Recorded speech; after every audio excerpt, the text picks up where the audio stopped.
kita jumpa kembali dalam program persiapan guru sekolah minggu. Kakak-kakak yang dikasih Tuhan, mari kita bersemangat nih ya, mau persiapan nih bersama.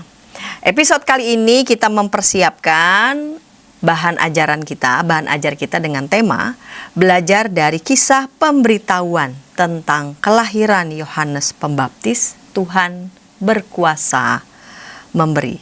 Dari Injil Lukas pasal 1 ayat 5 sampai 25. Mari kakak-kakak sebelum kita persiapan, yuk kita berdoa, mari berdoa.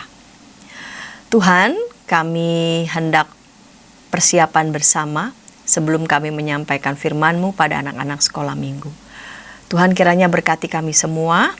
Kami sungguh bersyukur untuk peran banyak kakak-kakak sebagai narasumber. Secara khusus usulan metode di setiap kelas batita balita, kelas kecil dan juga kelas besar. Tuhan urapi semuanya boleh menjadi berkat. Dalam Kristus kami berdoa. Amin. Dan sekarang kita mau mendengarkan bahan Alkitab dari Lukas 1 ayat 5 sampai 25. Mari kakak-kakak kita membuka Alkitab kita, Lukas 1 ayat 5 sampai 25. Lukas 1 ayat 5 sampai 25 saya akan membacanya. Pada zaman Herodes, Raja Yudea, ada seorang imam yang bernama Zakaria dari rombongan Abia. Istrinya berasal dari keturunan Harun, namanya Elisabet. Keduanya hidup benar di hadapan Allah dan menuruti segala perintah dan ketetapan Tuhan dengan tidak bercela. Namun mereka tidak mempunyai anak, sebab Elisabet mandul dan keduanya telah lanjut umurnya. Pada suatu kali, waktu tiba giliran kelompoknya, Zakaria melakukan tugas sebagai imam di hadapan Tuhan. Sebab sebagaimana lazimnya ketika diundi untuk menentukan imam yang bertugas, dialah yang ditunjuk untuk masuk ke dalam bait Tuhan dan membakar dupa. Pada waktu pembakaran dupa, seluruh umat berkumpul di luar dan bersembahyang. Lalu tampaklah kepada Zakaria seorang malaikat Tuhan berdiri di sebelah kanan mezbah pembakaran dupa. Melihat hal itu ia terkejut dan menjadi takut. Namun malaikat itu berkata kepadanya, "Jangan takut, hai Zakaria, sebab doamu telah dikabulkan. Elisabet, istrimu, akan melahirkan seorang anak laki-laki bagimu dan engkau harus menamai dia Yohanes. Engkau akan bersukacita dan bergembira, bahkan banyak orang akan bersukacita atas kelahirannya itu. Sebab ia akan besar di hadapan Tuhan. Ia tidak akan minum anggur atau minuman keras. Ia akan penuh dengan Roh Kudus sejak dari rahim ibunya, dan akan membuat banyak orang Israel berbalik kepada Tuhan Allah mereka.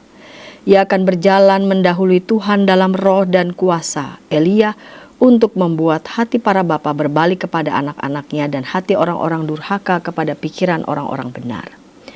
Dengan demikian ia mempersiapkan suatu umat yang siap sedia bagi Tuhan." Lalu kata Zakaria kepada malaikat itu, "Bagaimanakah aku tahu bahwa hal ini akan terjadi? Sebab aku sudah tua dan istriku sudah lanjut umurnya." Jawab malaikat itu kepadanya, "Akulah Gabriel yang berdiri di hadapan Allah. Aku telah diutus untuk berbicara kepadamu dan menyampaikan kabar baik ini kepadamu.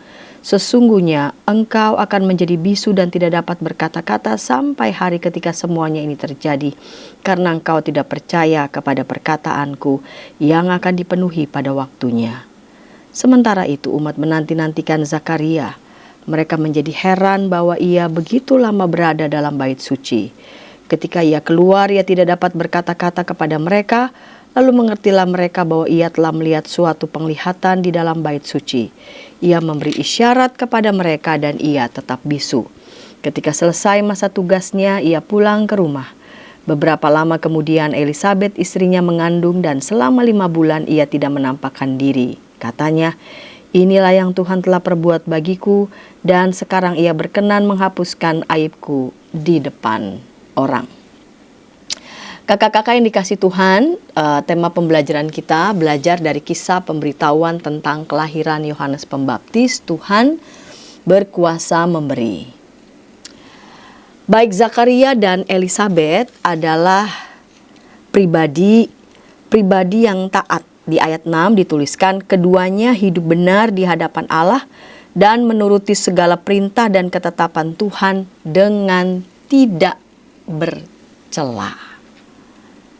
Namun, karena mereka tidak mempunyai anak sebab Elisabet mandul dan keduanya telah lanjut umurnya. Jadi, hidup mereka dikatakan taat, menuruti segala perintah Tuhan dengan tidak bercela. Namun dalam hidup mereka, seperti hidup kita semua, tidak lepas dari yang namanya pergulatan kehidupan. Pada suatu kali waktu tiba giliran kelompoknya, Zakaria melakukan tugas sebagai imam di hadapan Tuhan. Jadi kita tahu di sini Zakaria itu melakukan tugas sebagai imam di hadapan Tuhan.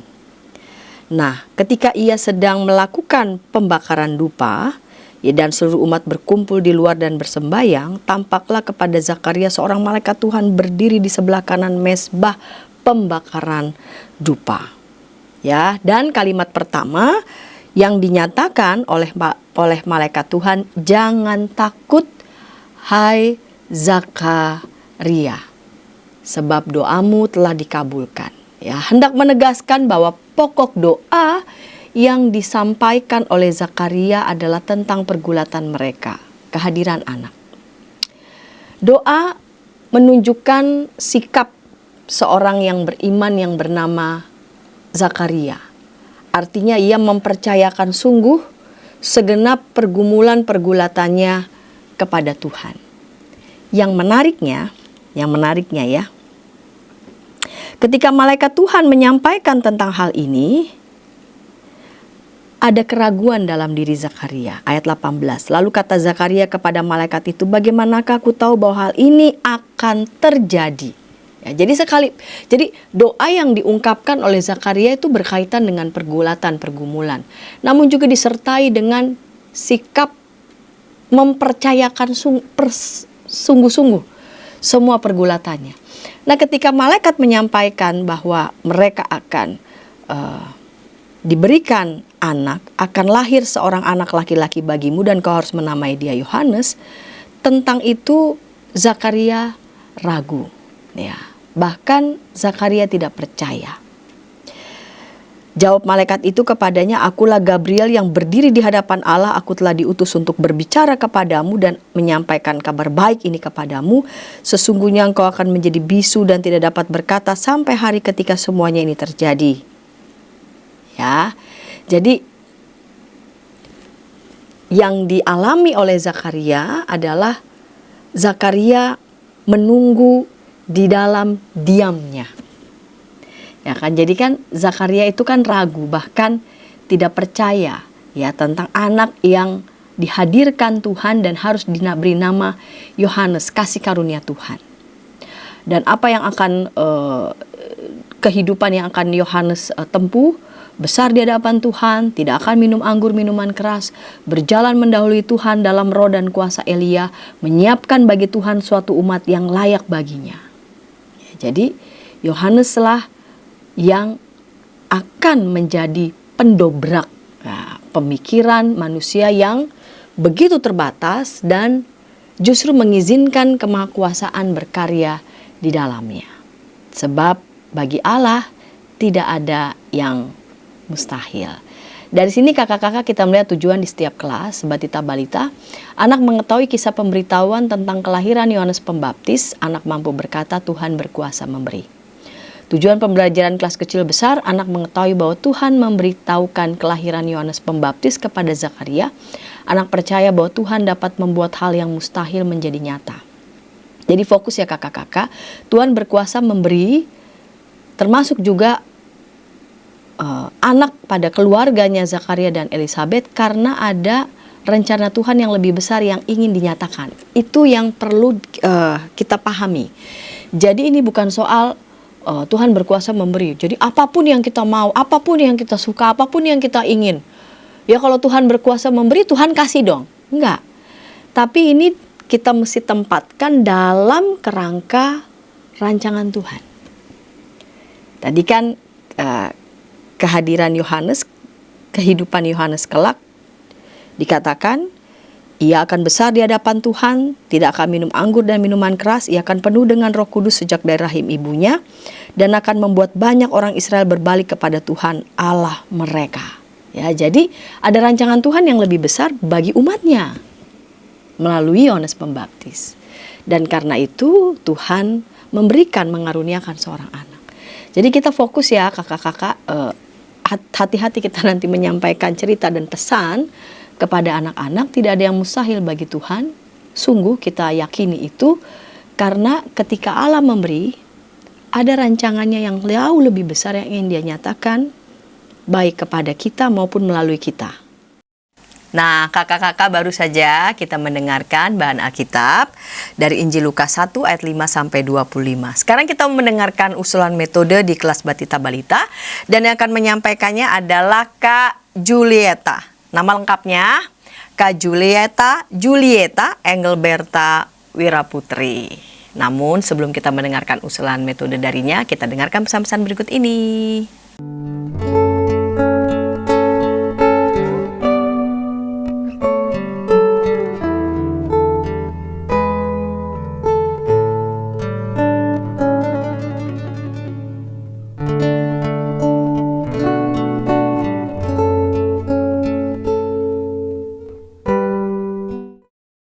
Kakak-kakak, senang masih bersama dengan kami dalam program persiapan guru sekolah minggu. Saat ini kita mempersiapkan bahan ajar dari Injil Lukas 1 ayat 5 sampai 25, belajar dari kisah pemberitahuan tentang kelahiran Yohanes Pembaptis, Tuhan berkuasa memberi.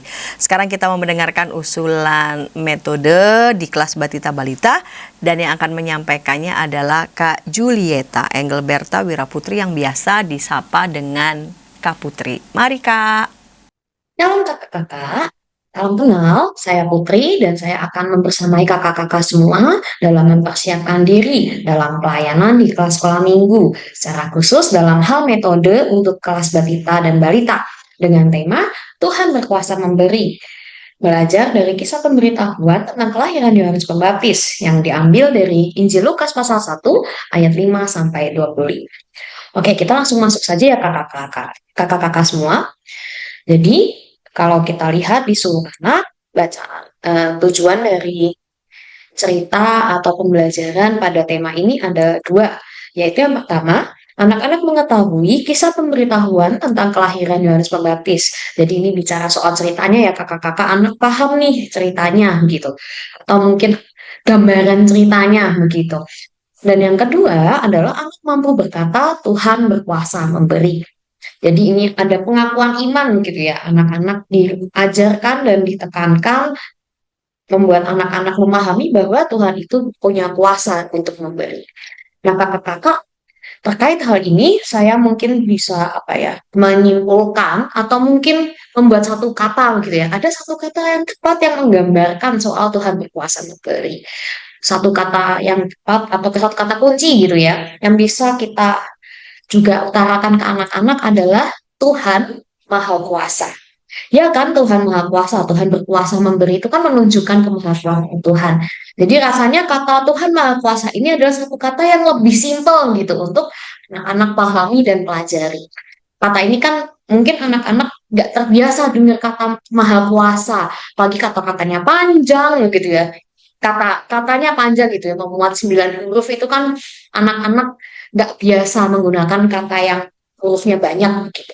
Nah makanya mungkin kalau boleh saya saran begitu ya, dalam penyampaian kata ini kita ajarkan dan ulang-ulang kepada anak gitu, biar anak-anak Batita Balita itu tertanam gitu kata Tuhan Maha Kuasa ini.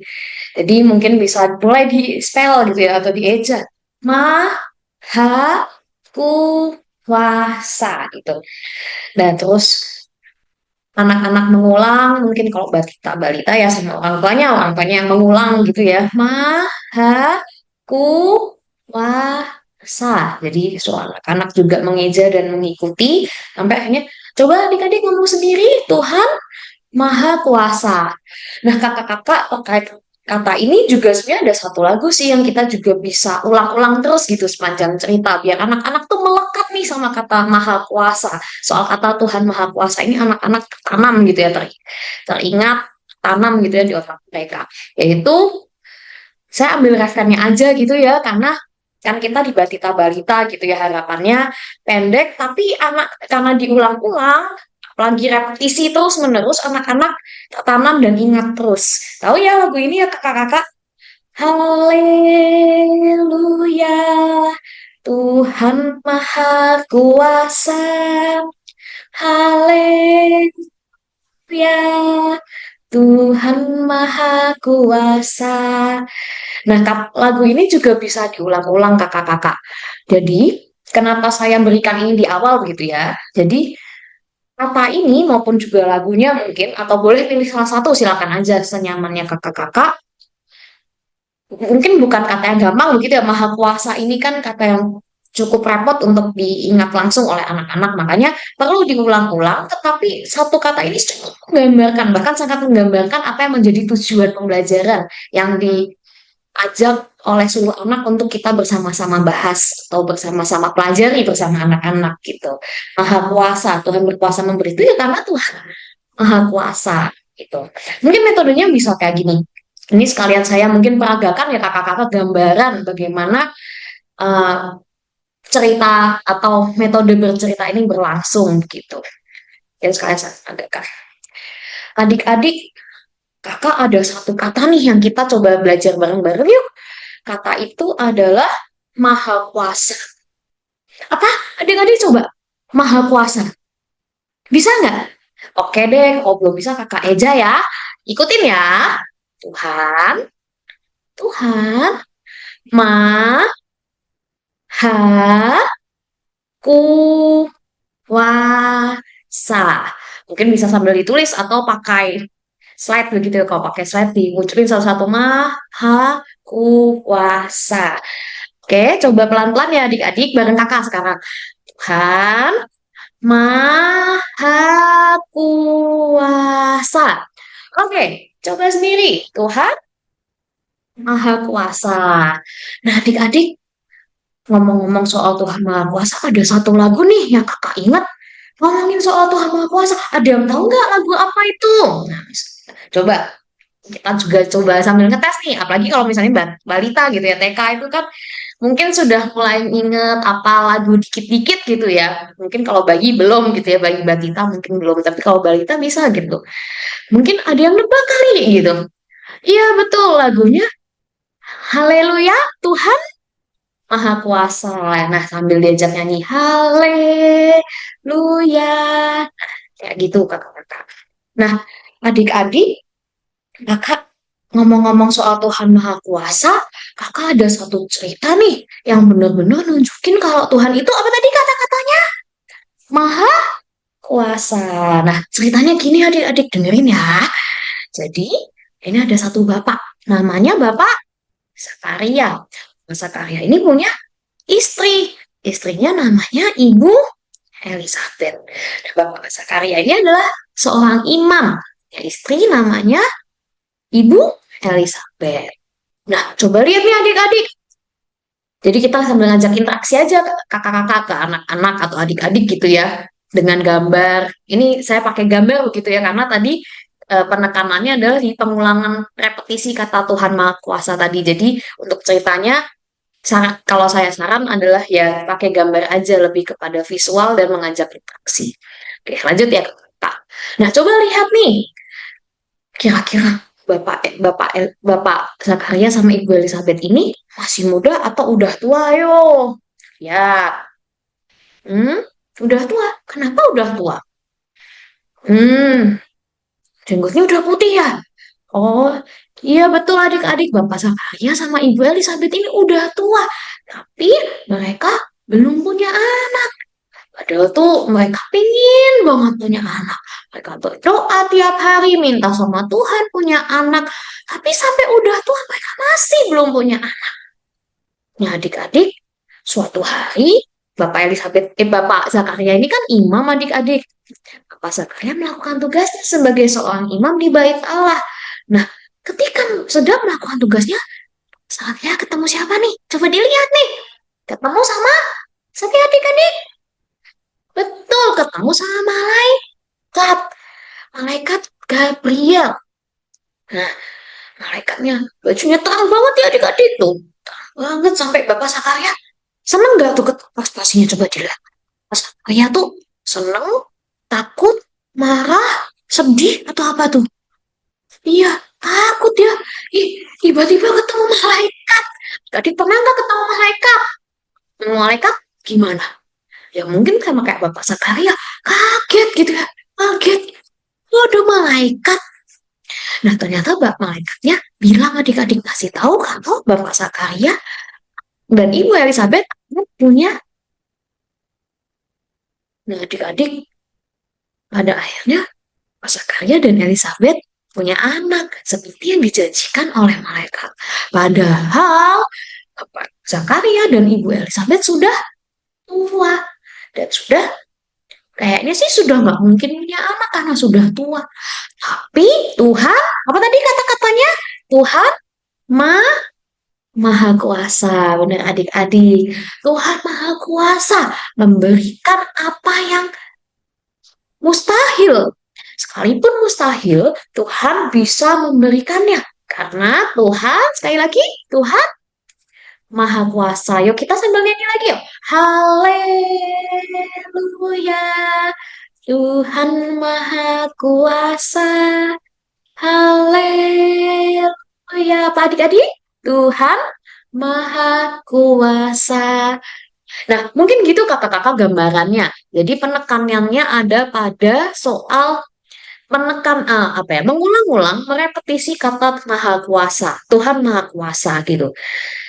Agar anak-anak tuh ingat gitu kata ini. Sekalipun kata ini susah, bahkan kan karena kata-kata ini apa ya, jarang kayak didengar dalam konteks percakapan sehari-hari gitu. Kata Maha Kuasa ini kan bukan kata yang sering dipakai gitu. Justru ketika anak dengar dan terus terulang-ulang, maka akan nempel di kepalanya begitu bahwa tuh Maha Kuasa ini merujuk pada kata Tuhan. Tuhan Maha Kuasa. Jadi ketika mengulang-ulang kata yang susah apalagi jarang didengar, menimbulkan asosiasi di otak anak begitu ya, asosiasi yang dan bahkan jadi pemahaman bahwa iya Tuhan itu Maha Kuasa. Nah, jadi begitu kakak-kakak yang bisa menjadi metode begitu ya, usulan metode yang bisa saya sampaikan soal tema kita. Tuhan berkuasa memberi bagi kelas batita dan balita. Ya kiranya apa yang bisa saya sarankan ini bisa juga kakak-kakak kembangkan dan juga lakukan di kelas kelas masing-masing gitu ya, kelas di mana kita melayani. Terima kasih kakak-kakak sudah menyimak dan selamat mempersiapkan diri bersama dengan Tuhan. Kiranya Tuhan memampukan dan menyertai pelayanan kita semua. Amin. Terima kasih Kak Putri yang sudah menyampaikan usulan metode di kelas Batita Balita. Sekarang kita mau mendengarkan usulan metode di kelas kecil. Siapa yang akan menyampaikannya? Yang akan menyampaikannya masih dengan Kak Julieta Engelberta Wiraputri. Wah, Kak Putri membungkus nih dari mulai usulan metode Batita Balita juga kecil. Namun sebelumnya kita dengarkan bersama-sama berikut ini.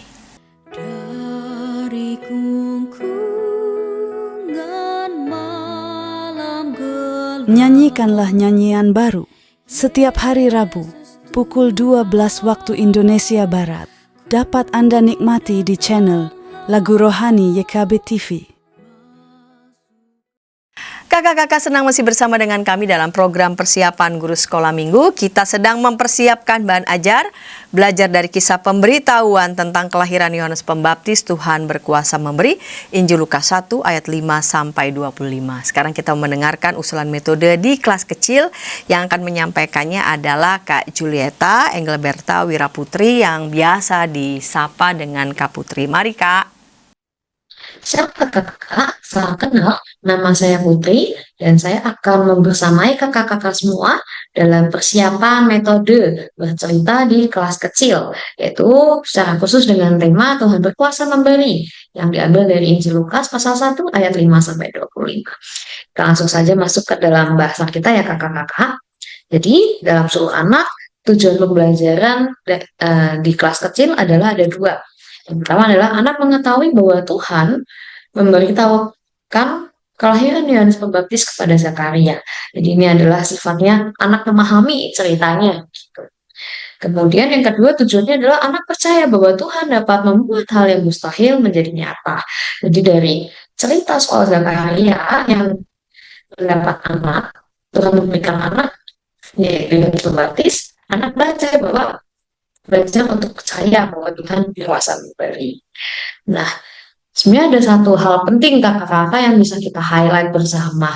Nah, ini kita lihat ketika Zakaria itu kan Tuhan memberikan dua hal sebenarnya, nggak cuma satu gitu ya. Sebenarnya kita hanya melihat bahwa hanya satu hal nih, Zakaria mendapat anak gitu ya, yang dinanti-nantikan, yang rasanya mustahil, tapi Tuhan memberikan Zakaria seorang anak.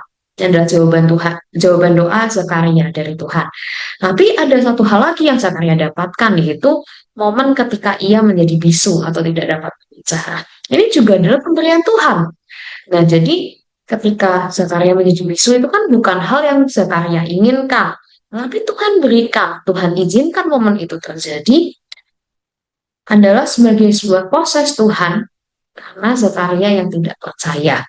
Nah, pembelajarannya apa atau pesan pentingnya apa yang bisa di-highlight bagi anak-anak adalah Tuhan berkuasa memberi sekalipun mustahil. Ini poin penting ya, bahwa Tuhan Maha Kuasa dapat memberikan segala sesuatu sekalipun itu mustahil.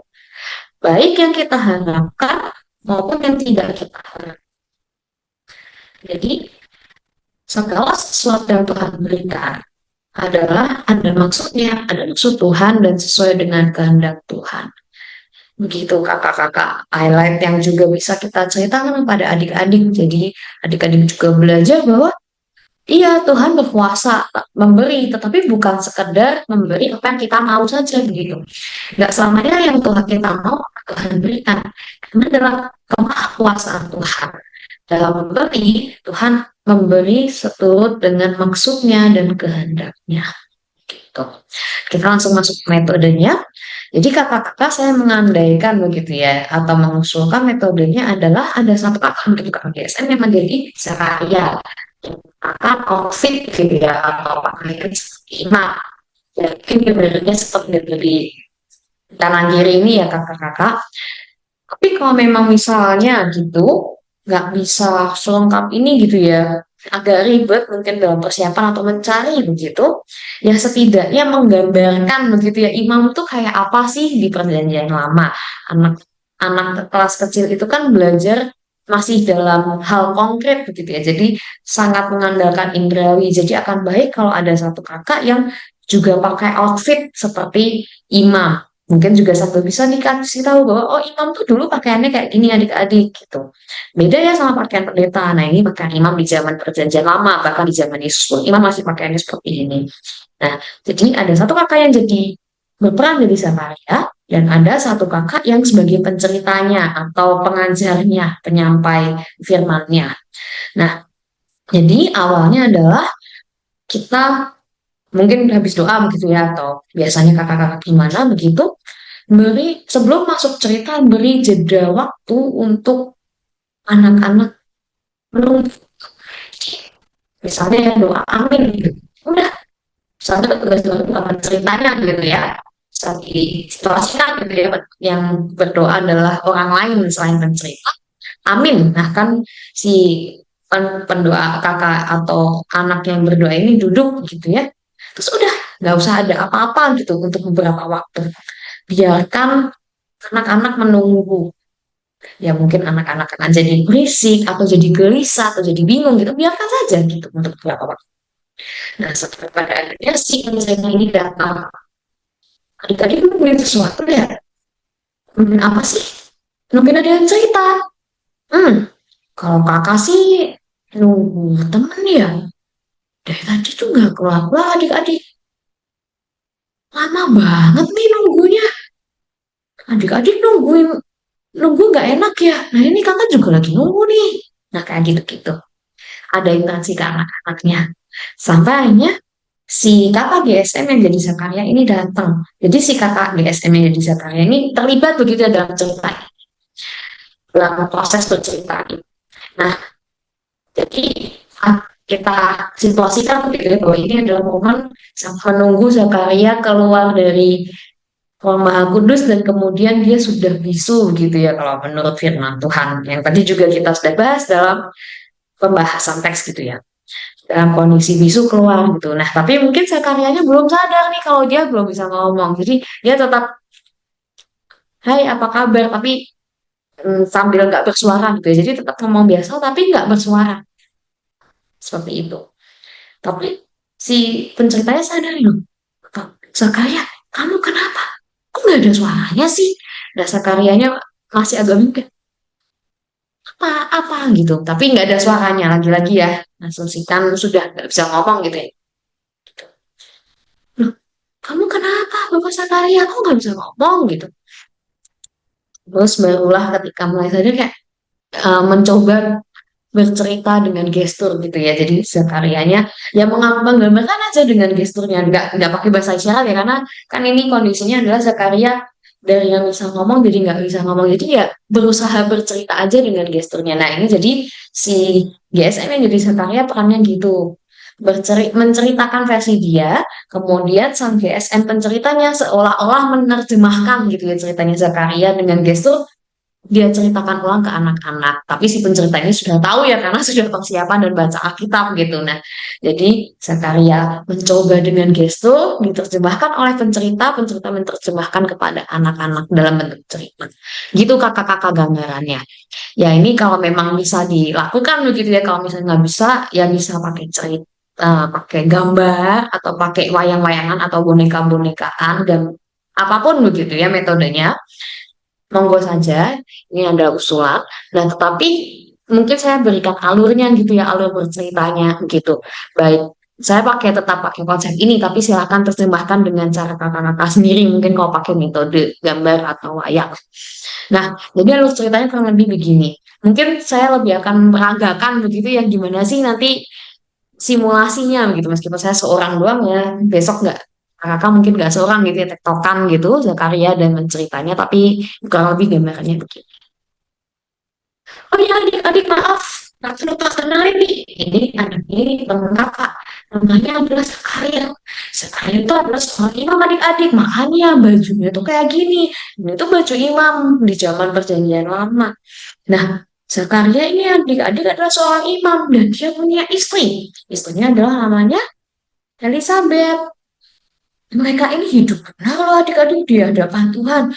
Mereka tuh turut mengikuti segala perintah Tuhan, ketetapan Tuhan dengan tidak bercela. Dia adalah imam yang baik loh adik-adik. Gitu. Nah, tapi sambil tektokan dengan si Zakaria ini. Tapi Bapak Zakaria, kenapa tiba-tiba nggak bisa ngomong sih? Emang tadi ngapain Bapak Zakaria? Aku nungguin lama banget nih Bapak Zakaria nggak datang. Zakaria dengan gesturnya menceritakan dia habis bertugas dari bait Allah gitu ya, habis bertugas memberikan persembahan, bertugas terus ketemu malaikat dan diberitahu akan punya anak gitu ya. Nah ini boleh lah agak dijelaskan. Iya aku tadi bertugas, terus waktu bertugas ditata malaikat. Oh gitu. Jadi ternyata Bapak Zakaria habis tugas ya di bait Allah, tugas di bait Allah, terus ternyata ketika tugas lihat malaikat, aku enggak, ya udah ini bisa. Ya malu-malu kan di cerita Alkitabnya juga Zakarianya aku terkejut begitu ya melihat melihat malaikat gitu ya. Terus uh, naratornya lagi atau penceritanya lagi. Terus apa malaikatnya? Atau malaikatnya ngapain bapak nih? Zakarianya cerita bahwa iya katanya aku akan punya anak, istriku akan mengandung anak gitu. Oh wow, jadi Bapak Zakaria akan punya anak kata malaikat. Iya sih. Nah ini yang ketiga ini harapan Zakaria penceritanya aja yang cerita karena ya penceritanya ini kan juga anggapannya temennya Zakaria jadi udah mungkin udah tahu pergumulannya gitu ya jadi kayak oh gitu Bapak Zakaria. Hmm, jadi ternyata gini adik-adik. Iya sih aku ingat Bapak Zakaria itu udah tua, ya udah tua, istrinya juga udah tua, adik-adik dan mandul. Mandul tuh apa ya? Mandul tuh artinya udah nggak bisa punya anak, adik-adik dia nggak bisa punya anak.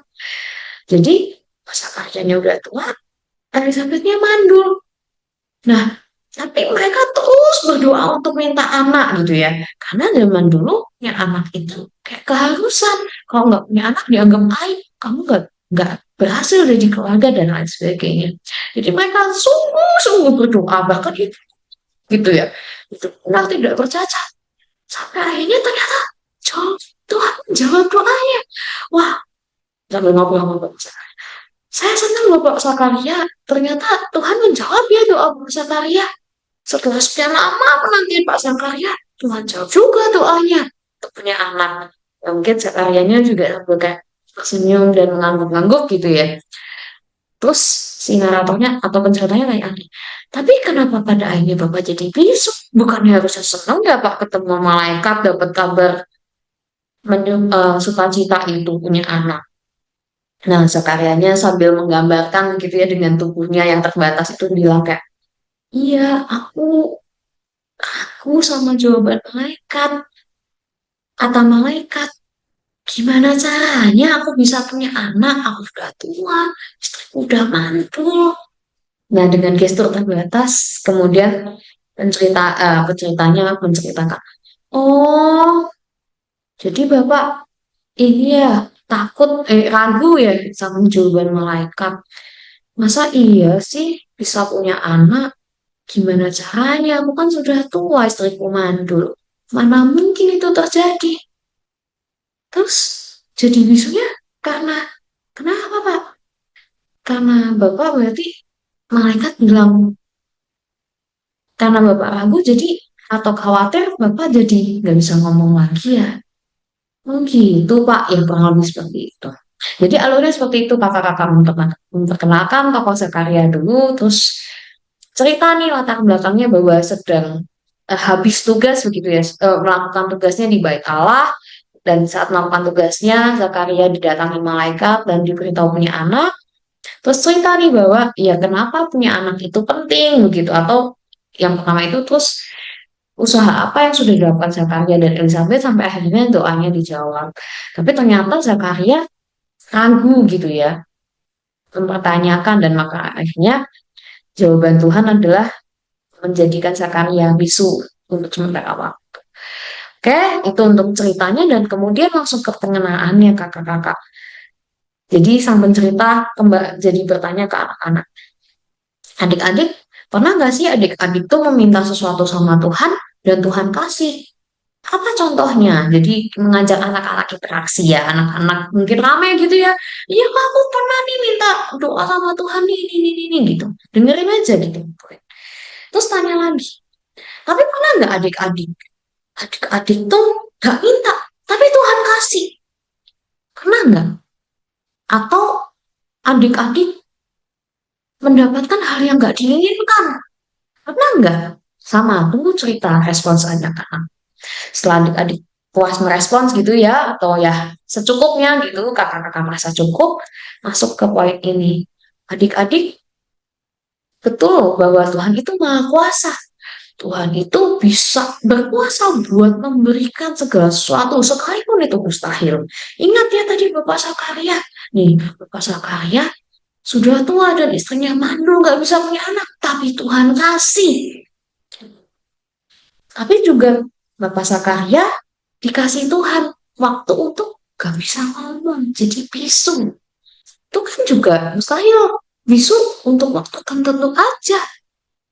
Jadi untuk segala sesuatu yang Tuhan berikan, mau itu yang kita minta maupun kita tidak minta, mau yang kita suka maupun kita tidak suka, itu ada maksud Tuhan di dalamnya. Memang Tuhan Maha Kuasa, tapi Tuhan juga dalam kemahakuasaannya akan memberikan apa yang Ia kehendaki. Nah, jadi kalau begitu, tetap percaya bahwa Tuhan itu baik. Tuhan berkuasa atas segala sesuatu. Tuhan berkuasa memberi segala sesuatu. Akan memberi segala sesuatu yang Ia kehendaki. Tuhan tetap baik ketika Tuhan memberi apa yang kita inginkan, maupun ketika Tuhan memberi apa yang kita tidak inginkan atau tidak kita inginkan. Jadi gambarannya kurang lebih seperti itu kakak-kakak untuk alur cerita dan pengenaannya. Bisa disesuaikan juga dengan apa sih yang lagi jadi perkumpulan adik-adik gitu ya. Tapi kurang lebih seperti ini. Dan terakhir kita masuk ke ayat hafalan. Ayat hafalannya saya tawarkan sesuai dengan yang dimasukkan atau diberikan oleh seluruh anak untuk kelas kecil begitu ya. Itu ada di Mazmur 103 ayat 2. Tapi kembali lagi anak kecil itu kan tahapan belajarnya adalah operasional konkret begitu ya. Dan juga masih sangat indrawi. Jadi saran saya adalah menghafal dengan gerakan begitu. Nah, saya akan memberikan sebuah gerakannya nanti yang barangkali bisa ditiru biar anak-anak lebih nempel gitu ingatannya daripada sekedar menghafal begitu. Nah, gerakannya begini kakak-kakak bisa diikuti. Mazmur 103 ayat 2. Pujilah, pujilah Tuhan, hai jiwaku, kan hai jiwaku keseluruhan gitu ya jiwa.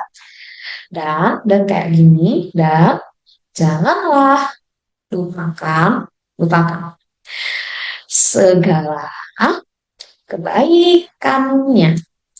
Kebaikannya. Itu ya kakak-kakak, coba saya ulang sekali lagi. Maksudnya, Mazmur 103 ayat 2. Pujilah Tuhan, hai jiwaku, dan janganlah lupakan segala kebaikannya. Sekali lagi ya kakak, baik di bareng ya atau bareng-bareng. Mazmur 103 ayat 2. Pujilah Tuhan, hai jiwaku, dan janganlah lupakan segala kebaikannya. Itu dulu ya kakak-kakak persiapan kita untuk metode pembelajaran di kelas kecil. Kiranya dapat membantu dan menginspirasi dalam kita mempersiapkan diri dan juga kita lakukan untuk bercerita di hadapan anak-anak kelas kecil. Selamat persiapan kakak-kakak, Tuhan Yesus memberkati kita semua. Terima kasih ya Kak Putri yang sudah menyampaikan usulan metode di kelas kecil. Sekarang kita mau mendengarkan usulan metode di kelas besar. Siapa yang akan menyampaikannya? Yang pasti bukan Kak Putri lagi, melainkan Kak David Riantama Sitorus. Namun sebelumnya kita dengarkan pesan-pesan berikut ini. Dari kungkungan malam gelap. Nyanyikanlah nyanyian baru setiap hari Rabu pukul 12 waktu Indonesia Barat. Dapat Anda nikmati di channel Lagu Rohani YKB TV. Kakak-kakak senang masih bersama dengan kami dalam program persiapan guru sekolah minggu. Kita sedang mempersiapkan bahan ajar belajar dari kisah pemberitahuan tentang kelahiran Yohanes Pembaptis, Tuhan berkuasa memberi, Injil Lukas 1 ayat 5-25. Sekarang kita mendengarkan usulan metode untuk adik-adik kita di kelas besar, dan yang akan menyampaikannya adalah Kak David Riantama Sitorus. Mari Kak David. Halo semuanya, perkenalkan saya David.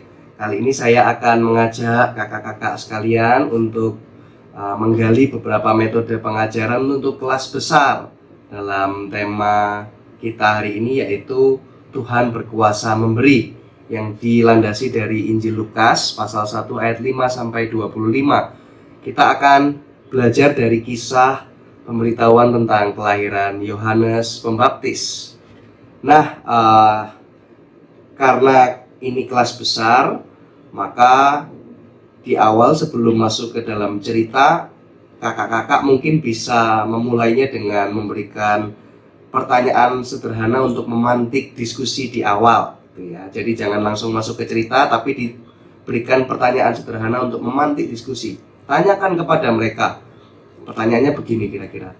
Kalau misalnya adik-adik diberi satu permintaan yang pasti nanti akan dikabulkan sama Tuhan, adik-adik pingin minta apa? Gitu.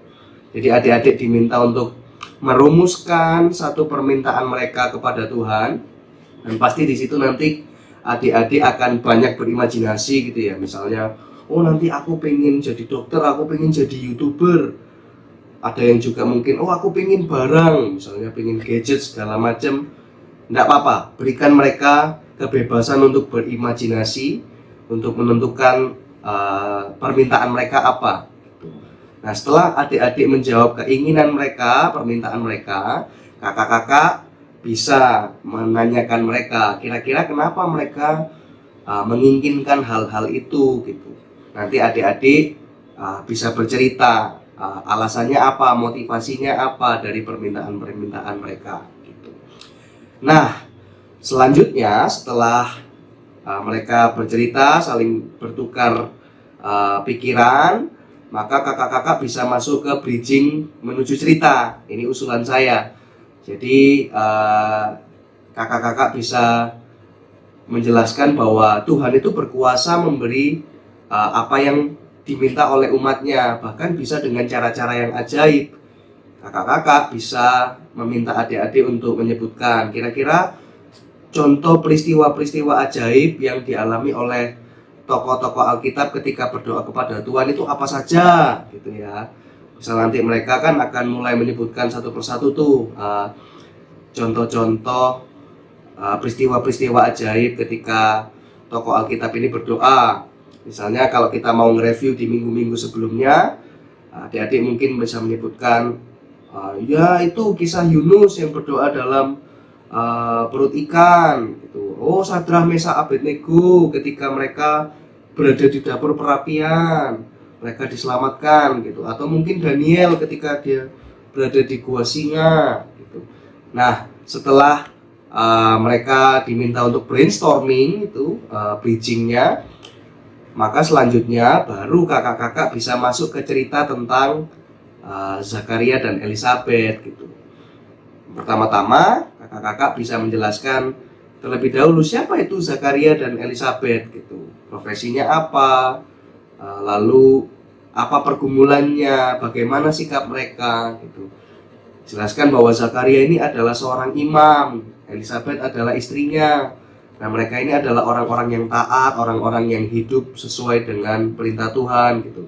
Tapi walaupun mereka ini taat dan hidup benar di hadapan Tuhan, mereka punya pergumulan. Apa pergumulan mereka?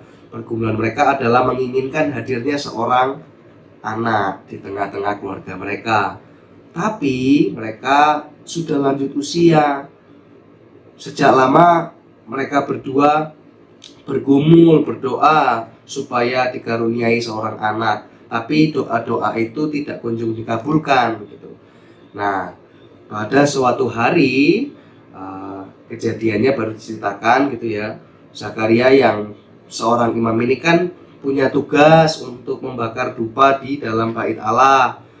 Nah, ketika orang-orang berada di luar untuk berkumpul mau ibadah menunggu Zakaria, Zakaria lagi membakar dupa untuk ibadah, tiba-tiba ia melihat seorang malaikat Tuhan yang berdiri di sebelah kanan mezbah pembakaran dupa. Nah, Zakaria kaget, tapi malaikat Tuhan berkata, jangan takut Zakaria, sebab doamu telah dikabulkan. Elisabet istrimu itu akan melahirkan seorang anak laki-laki bagimu, dan kamu harus menamai dia Yohanes gitu. Ia akan bertumbuh menjadi orang yang hebat, yang besar di hadapan Tuhan, penuh Roh Kudus bahkan sejak dari rahim ibunya, dan ia akan membuat banyak orang Israel itu kembali kepada Tuhan. Itu ya. Jadi ceritakan bahwa Zakaria itu masih kaget, masih nggak percaya karena nggak mungkin. Elisabet itu istrinya kan sudah lanjut usia, susah lah untuk punya anak atau punya keturunan gitu ya. Di situ ceritakan bahwa malaikat Gabriel itu diutus sama Tuhan untuk memberitakan kabar baik ini gitu. Nah, karena Zakaria nggak percaya, maka Zakaria dibuat bisu untuk sementara sampai semua yang dijanjikan sama Tuhan itu akan terjadi gitu. Nah, ketika orang-orang di luar menunggu, kok nggak keluar-keluar Zakaria? Zakaria tetap bisu dan cuma bisa memberikan isyarat bagi orang banyak itu. Akhirnya orang banyak itu ngerti bahwa Zakaria baru saja mengalami suatu penglihatan gitu. Dan ketika Zakaria pulang ke rumah, beberapa lama kemudian Elisabet mengandung, dan selama 5 bulan ia tidak menampakkan diri gitu ya. Akhirnya mereka berdua bersyukur nih di hadapan Tuhan karena doa mereka dikabulkan begitu. Nah, selanjutnya kakak-kakak, saya mengusulkan kakak-kakak untuk bisa memberikan penekanan-penekanan yang baik ya, dalam artian berikan anak-anak ini pemahaman bahwa Tuhan berkuasa memberi apa yang kita mau, apalagi ketika yang kita mau, yang kita inginkan itu juga baik dan bertujuan untuk menyenangkan Tuhan, memuliakan nama Tuhan. Sama seperti Yohanes Pembaptis yang nantinya juga akan bertumbuh menjadi anak yang hebat, yang dipakai oleh Tuhan luar biasa gitu ya. Nah, setelah itu kakak-kakak bisa mengajak diskusi adik-adik untuk refleksi akhir ya. Tanyakan kepada mereka, kira-kira pernah nggak sih mereka mengalami doa yang belum atau mungkin tidak dikabulkan oleh Tuhan gitu ya. Tanyakan kepada mereka, kira-kira apakah mereka punya pengalaman itu.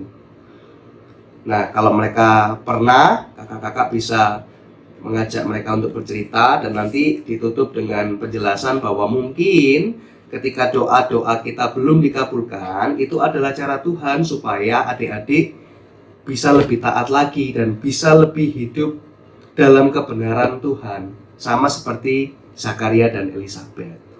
Nah, kakak-kakak juga perlu mengarahkan adik-adik supaya menghindari sebuah miskonsepsi atau kesalahpahaman gitu ya. Jangan sampai adik-adik salah paham bahwa kalau Tuhan berkuasa memberi kita jawaban atas doa, maka kita bisa seenaknya menggampangkan doa gitu ya. Kita menyederhanakan makna tentang doa. Misalnya ketika adik-adik ujian gitu ya, mereka ya udah doa saja gitu, minta aja sama Tuhan, pasti nanti dikabulkan gitu. Udah nggak usah belajar, nanti Tuhan pasti ngasih. Nah, ini kan sebuah miskonsepsi yang harus dihindari gitu.